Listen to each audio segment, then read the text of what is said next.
Le meilleur pâtissier, les finalistes sont connus, un détail choque les internautes. Mercredi 30 novembre 2022, les candidats de l'édition 2022 du meilleur pâtissier ont disputé la demi-finale. Ils ont une nouvelle fois dû redoubler de créativité et de technique pour se hisser en finale. Et après une soirée riche en rebondissements, l'identité des finalistes a été dévoilée. La compétition du meilleur pâtissier s'est nettement accélérée. Mercredi 30 novembre 2022, les candidats disputaient la demi-finale. Déjà la semaine passée, le niveau avait franchi une nouvelle étape. Mercotte avait mis à l'épreuve les apprentis pâtissiers sur une reproduction de la Sagrada Familia, la cathédrale mythique de Barcelone. Alors que la semaine avait été placée sous le signe de la culture espagnole, les pâtissiers avaient dû reproduire l'édifice en nougatine sur plus de 40 cm de hauteur. Ils devaient même reproduire des vitraux avec du sucre coloré, figé en transparence. Une épreuve très difficile dont aucun d'entre eux n'était sorti indemne. Cette semaine de demi-finale, les candidats ont fait face à de nouvelles difficultés sur le thème du retour en enfance.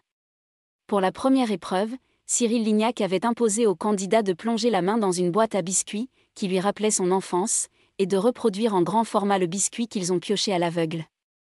Une épreuve qui était un véritable marathon, selon Adelina, la moins convaincante, mais dont les candidats sont globalement sortis fiers. Benjamin était de son côté content du résultat de son cookie au format XXL, et a d'ailleurs reçu les félicitations du jury. Des épreuves toujours plus difficiles.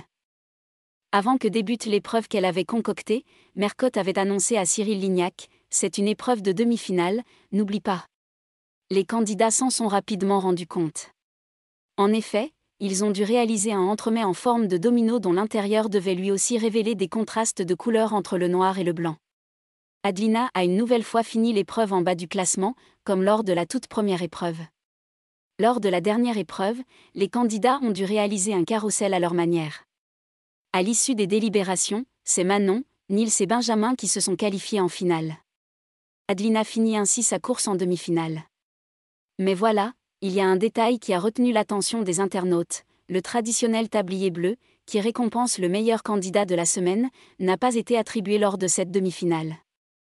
Un oubli qui a éclipsé l'élimination d'Adelina au profit d'un sentiment d'injustice pour Benjamin, qui ne l'a jamais remporté malgré son talent. Une grosse injustice cette année, Benjamin aurait mérité le tablier bleu plus d'une fois. Benjamin méritait tellement d'avoir un tablier bleu, c'est une blague ? Pas de tablier bleu alors que Benjamin méritait tellement, peut-on notamment lire sur Twitter. Pas de quoi décevoir celui qui a trouvé l'amour dans les bras d'Adelina, pendant le tournage du programme.